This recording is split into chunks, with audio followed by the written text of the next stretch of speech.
Well, in all of this talk about rights, especially the Second Amendment rights, I think it's important for us to remember that throughout history, the greatest criminals, the greatest abusers of human rights, the greatest mass murderers have been government. And it's easy for us to forget that. In fact, a lot of people don't even know it in the first place, given this dumbed-down America in which we live, that our progressives and our public schools have accomplished. But the fact of the matter is this: if the people cannot defend themselves against the government, if they are disarmed, then we will become the victims of tyranny. And people say that can't happen in America. It's already happening, and it's happened in so many other places. But there is a particular matter here I wanted to address. Dave raised the question here a little while ago: what can we do to help secure our rights? And I wanted to get your opinion on something that I recommended here a couple of years ago. I was serving as an advisor to a gubernatorial candidate, a gentleman who was running for governor in the state of California. And on this matter of Second Amendment rights, I recommended that he adopt this policy, and he did. And the recommendation was this: on Inauguration Day, on your first day in office, you issue publicly a blanket pardon for all individuals, organizations, and businesses that did, that are, or that will violate, and then list all of those California state statutes that violate our Second Amendment rights.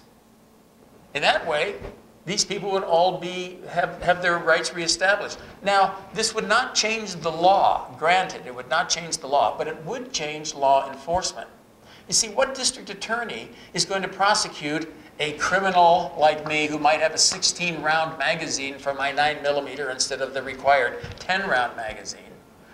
What DA would prosecute us criminals when he knew that the instant the judge said guilty, the governor said pardoned? Now, that was my advice. What do you think of a suggestion like that?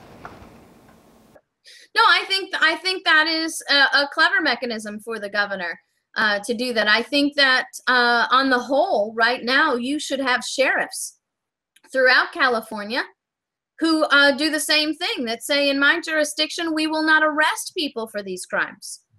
And that's what your sheriff can do.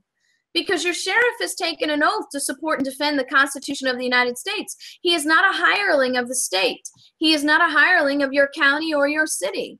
And he has the authority to say, this is a violation of the rights of the people of my jurisdiction, and we will not enforce this law as a violation. It won't happen. The problem is that we have way too many sheriffs who are confused about their duty.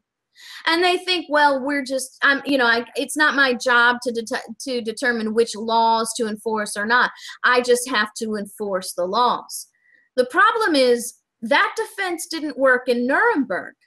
But we have sheriffs across America that are running around saying, I'm just here to enforce the law.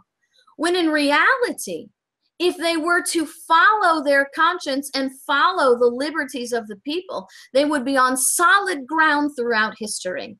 Can you imagine how different the civil rights movement would have looked if that sheriff, instead of arresting Rosa Parks, dragging her off the bus and arresting her, said, you know what, Miss Parks? This law that says that you have to sit in the back of the bus, that's not a good law. That is a law that violates the liberty of all mankind. And so what I'm going to do, Miss Parks, is I'm going to you sit wherever you want on this bus.